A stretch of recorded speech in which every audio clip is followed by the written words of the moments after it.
that often the thing that stops us from praying is the pain of doing it. What would happen if you prayed until the knees of your soul were hardened like a camel? What would happen if you chose to believe the things that God said to the extent that he said them?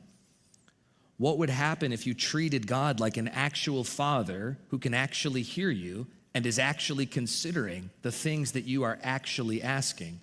And you pushed through the pain of prayer through to the power of prayer. Because prayer is really painful, isn't it?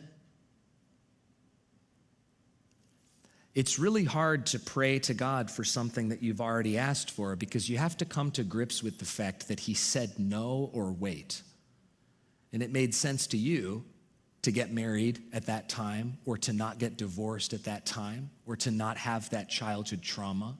It made sense to you, and you didn't want it, you didn't choose it, you didn't ask for it,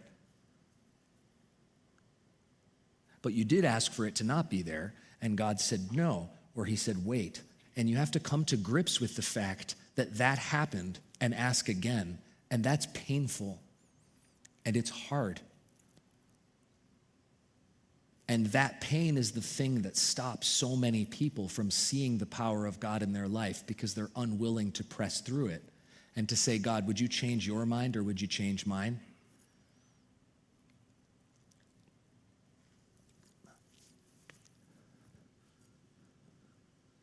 So prayer, we've talked about how persistence in prayer makes a big deal. And we've talked about how prayer leads to presence.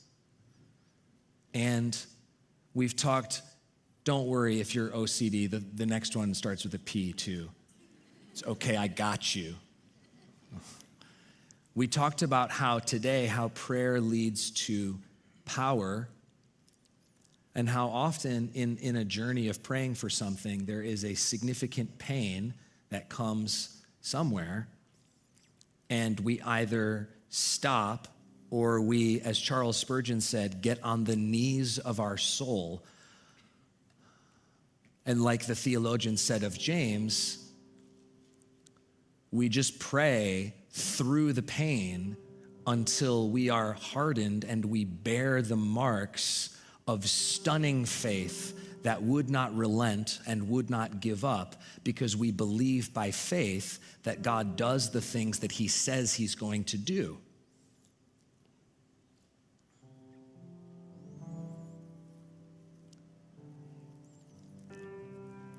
I wrote a piece of prose poetry about caterpillars, with the idea of pain as a doorway to something like we're talking about today.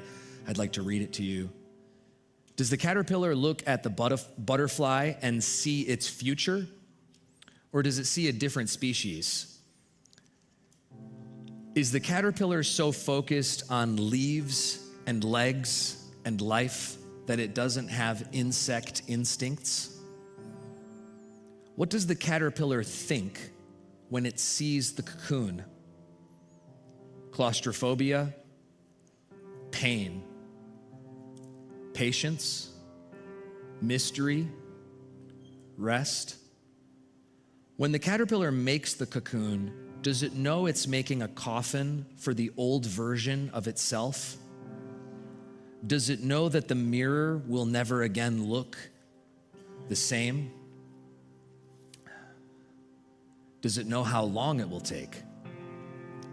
Does it say, I saw my dad do this and I never saw him again? Does the butterfly miss its many legs?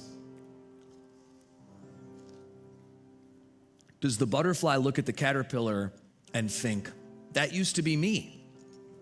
Or is their sense of self different? Does the butterfly feel pity on the isolation the caterpillar will experience in the cocoon? Or are the wings worth it?